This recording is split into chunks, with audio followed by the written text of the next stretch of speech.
Hello guys, आज हम discuss करेंगे 5.2 प्रश्नावली। और इसमें क्वेश्चन नंबर 2 ये बोल रहा है कि निम्नलिखित में से सही उत्तर चुनिए और उसका औचित्य दीजिए। यानी आपको एक क्वेश्चन दिया हुआ है और इस क्वेश्चन के 4 विकल्प दिए हुए हैं, ए बी सी और डी, और बताना है कि इसका तीसरा पद कौन सा है।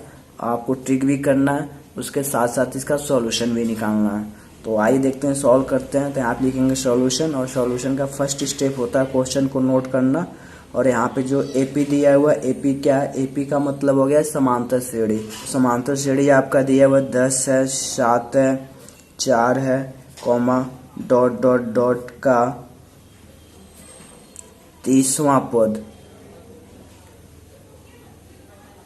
पद आपसे पूछ रहा है।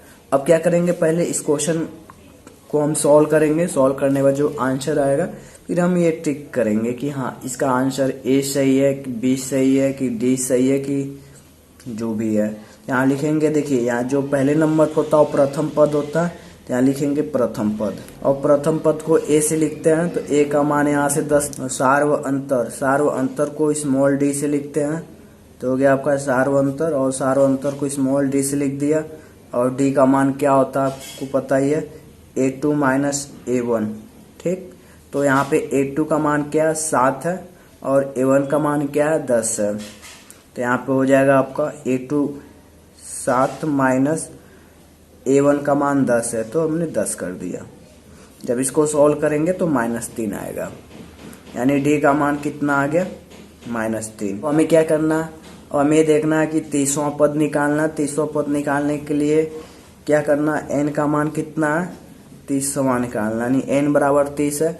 और एक फॉर्मूला हम जानते हैं, वो फॉर्मूला क्या है, an बराबर a plus n minus 1 into D. तो यहाँ पे डी कर देंगे और इसको क्या करेंगे, याद रखेंगे इस फॉर्मूले को।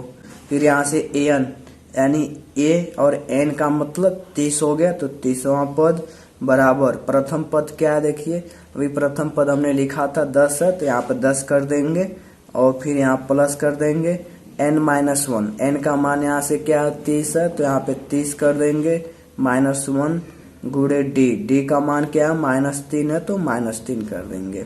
हो जाएगा a30 इज इक्वल टू, ये 10 हो जाएगा, ये हो जाएगा आपका 29 गुणे -3 हो जाएगा। फिर A30 इज इक्वल टू क्या हो जाएगा, 10, और ये हो जाएगा आपका गुणा करेंगे तो 87 हो जाएगा।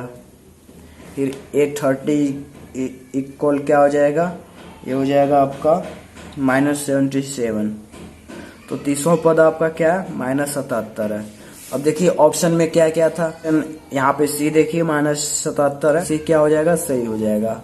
तो आपको पहले सॉल्व करना, सॉल्व करने के बाद फिर इसका सॉल्यूशन निकालना है। ये हो गया आंसर। सेकंड क्वेश्चन सेम है, -3 -1/2 2 का 11वां पद निकालना। हमें पैटर्न सेम है, वही फॉर्मूले को हम यहाँ पे भी फॉलो करेंगे और आंसर आ जाएगा। तो सॉल्यूशन का जो फर्स्ट स्टेप होता है, क्वेश्चन को नोट करना। यहाँ पे एपी दिया, एपी का मतलब समांतर श्रेणी हो गया, -3 -1/2 2 डॉट डॉट डॉट का 11वां पद पूछ रहा है। और यहाँ पे 4 ऑप्शन दिए हुए हैं, ऑप्शन ए बी सी और डी। इनमें से हमें चेक करके बताना कि कौन सा ऑप्शन सही है। तो यहाँ पे ए का मान क्या है, ए का मतलब हो गया प्रथम पद, -3 हो गया। और डी बराबर क्या होता है आपका, A2 माइनस A1 होता है।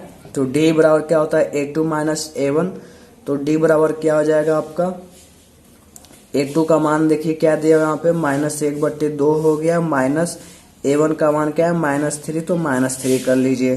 फिर डी बराबर क्या हो जाएगा, -1/2, और माइनस माइनस क्या हो जाएगा, प्लस हो जाएगा, 3 हो जाएगा, 3/1 कर लीजिए। जब इसको सॉल्व करेंगे तो डी बराबर क्या आ जाएगा, डी बराबर हो जाएगा आपका 2 हो जाएगा। यहाँ पे -1 प्लस क्या हो जाएगा, 2 3 6 हो जाएगा। फिर डी बराबर क्या निकल आएगा, 5/2, यानी डी का मान हमें पता चल गया। जब डी का मान पता चल जाए और प्रथम पद पता चल जाए तो समांतर श्रेणी का कोई भी पद हम निकाल सकते हैं। और इस फॉर्मूले को हम लगाएंगे, an बराबर क्या होता है, a plus n minus 1 into D. इस फॉर्मूले की हेल्प से हम कोई भी पद निकाल सकते हैं यदि हमें डी का मान पता हो और ए का मान पता हो। अब देखिए n का मतलब क्या हो गया, कौन सा पद निकालना हमें, 11वां पद, यानी n का मान क्या हो जाएगा, 11 हो जाएगा। तो यहाँ से A11 बराबर क्या हो जाएगा, और प्रथम पद यहाँ से क्या निकला, -3 है, तो यहाँ पे लिख देंगे -3 प्लस n का मतलब 11, 11 - 1 इंटू डी का मतलब क्या है, 5/2 है, तो हमने 5/2 कर दिया। फिर इसको सॉल्व करेंगे, A11 बराबर हो जाएगा आपका -3 प्लस 10, 11 में से 1 जाएगा 10 हो जाएगा, 10 गुणे क्या हो जाएगा, 5/2, अब 2 बच्चे क्या हो जाएगा, 10 हो जाएगा। फिर A11 बराबर क्या हो जाएगा, -3 हो जाएगा प्लस 5 बचे कितना हो जाएगा, 25 हो जाएगा।